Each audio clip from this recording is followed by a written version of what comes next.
Bad games are bad, and this is a statement of such originality that I think we can go ahead and end this video here.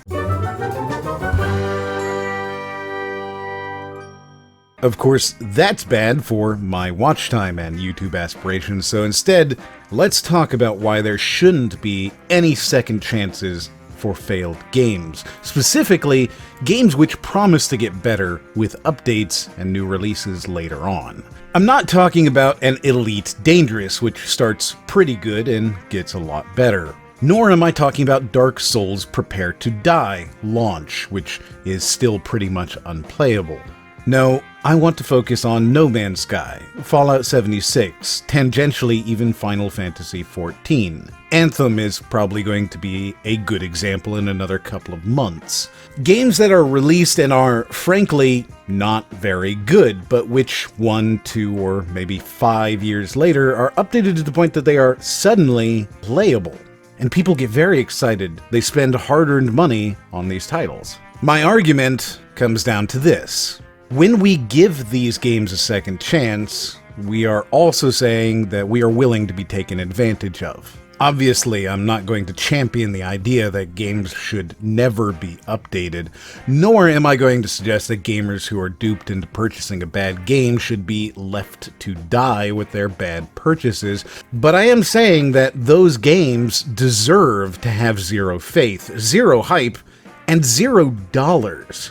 When a game is bad, it should never be given a chance, simply based off of the idea of what it could be. A lot of these games-as-a-service titles are released in, frankly, appalling states. In fact, the only one I can remember with a pretty decent launch is The Division 2, and even it is having troubles 2 months later. The problem is that occasionally there's a diamond in the rough. For every The War Z, there's a Warframe. For every Vanguard Saga of Heroes, there's a Diablo 3. I just don't think we should be willing to carry the burden of so much actual garbage to find a playable title several years later. People forget that Diablo 3 didn't actually become a decent game for almost 2 years.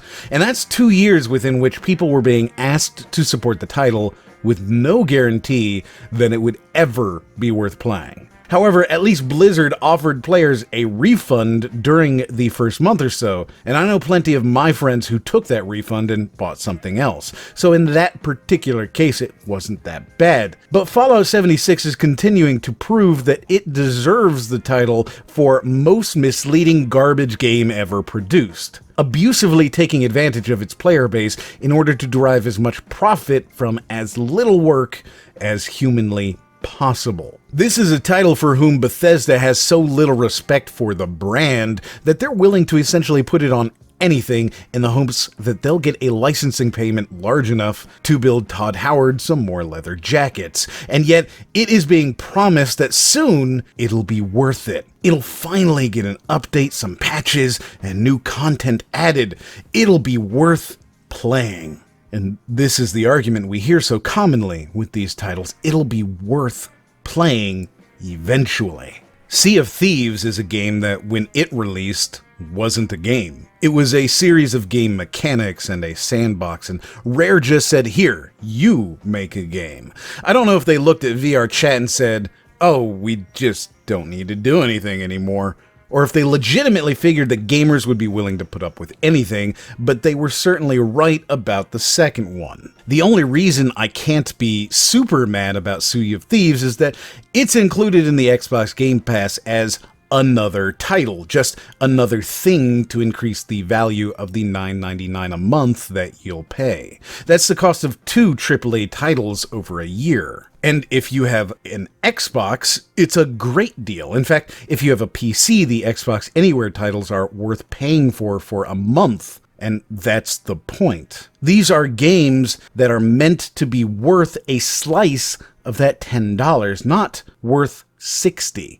But for anyone who paid full price, $60 for Sea of Thieves, they should be mad. They should be given a full refund. And in fact, they should be given Xbox Game Pass for 6 months because that's practically deceptive. It's like paying full price for one of those hot potato mini-games from Mario Party. You're getting something that isn't intended to be a full product, isn't particularly fleshed out, and you're paying full price for it. The fact that Microsoft tries to make you pay full price for this is frankly disgusting, but at least now if you were to buy the game after all of the updates and free DLCs and the major changes and improvements, well, you'd be buying an overpriced game, but a game at the least. That can't be said about Fallout 76, at least not yet. And even if, is it worth it to give away your money to a multi-billion-dollar corporation in the hopes that many years from now,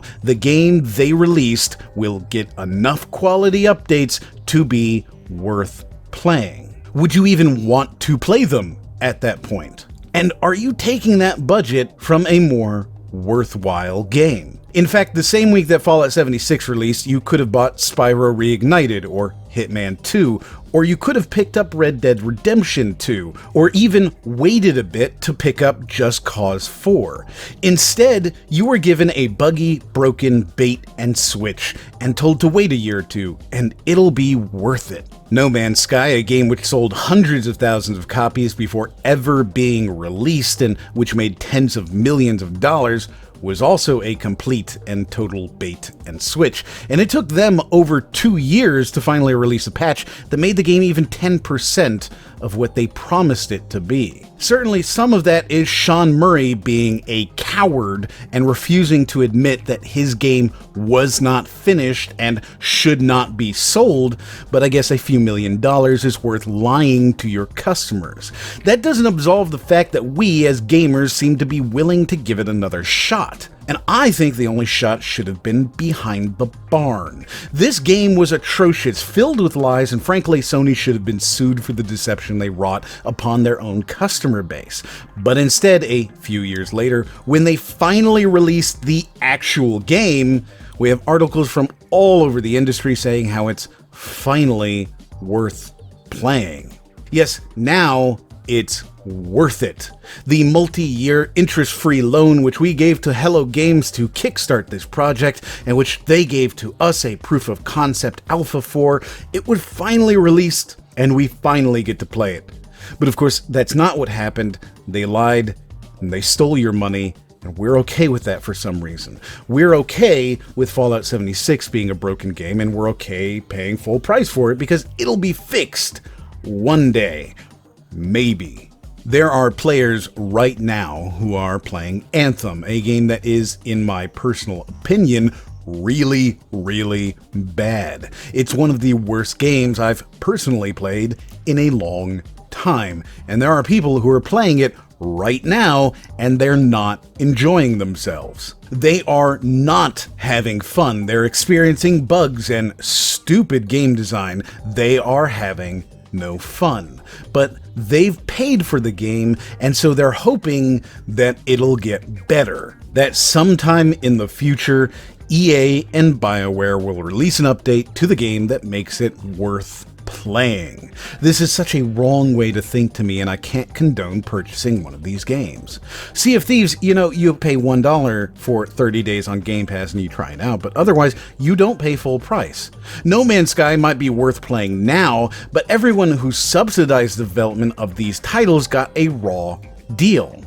I suppose in essence this comes down to stop pre-ordering games and wait for the reviews. Don't buy a bad game even if it's slightly better now. Sea of Thieves is still disappointingly unworthy of its full $60 price. No Man's Sky is still unworthy of full price, and Fallout 76 will continue to be unworthy of its full price. It's just that when we see these games go from awful to tolerable, suddenly we seem to lose perspective. Play an indie game, don't pre-order, and don't buy a game that's bad, that's been bad, from a developer that doesn't care about you as a customer, doesn't care about you as a gamer, and doesn't even care about their own brand, just because it's kind of tolerable now. In short, don't buy Fallout 76. If you liked this video, please consider sharing and subscribing. A like never hurt anybody. If you'd like to watch another, you can in the corner right now, and as always, we'll see you on the next one.